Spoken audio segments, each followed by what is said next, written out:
জার্মানির ফ্র্যাঙ্কফুর্ট থেকে ৩৫ কিলোমিটার দূরে রোডেনবাখ গ্রামের ১০০০ বছর পূর্তি হলো। এই উপলক্ষে ৩ দিনের মহোৎসব ২৯ থেকে ৩১ অগস্ট পর্যন্ত চলা এই উৎসব উদ্বোধন করেন মেয়র ক্লাউস শেইনা। জার্মানির রোডেনবাখ কেবল একটি গ্রাম নয়, জীবন্ত ঐতিহ্য। গ্রামটি তার গোড়াপত্তনের ১০০০ বছর পূর্ণ করল। গ্রামের লাল ঘরটি ১৬০৫ সালের এবং ভূগর্ভস্থ ঘরটি ১৫৯৫ সালের।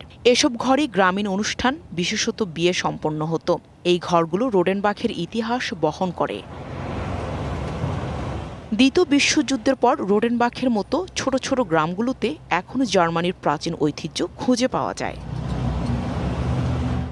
গ্রামটির ১০০০ বছর পূর্তি উৎসবের আয়োজনের প্রথমেই বানজুরি ব্যান্ডের সঙ্গীতের মাধ্যমে শুরু হয়। ১৯৮০ সাল থেকে রোডেনবাখে বাস করেন রালফ আইসেল। অনুষ্ঠানে যোগ দিয়ে করেন স্মৃতিচারণ। আমার শ্বশুর সেই সময় এই পৌর ভবন কিনেছিলেন। এখানে ১৩টা ঘর এবং চেয়ারম্যানের একটা ঘর ছিল, একটা সভাকক্ষও ছিল। এই ভবনে গ্রামের জনপ্রতিনিধি বসতেন।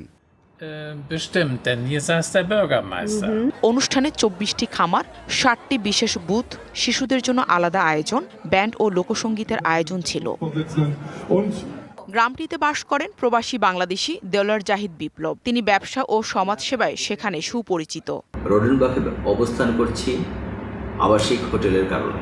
এখানে আমার ছোট্ট একটা আবাসিক হোটেলের ব্যবসা আছে।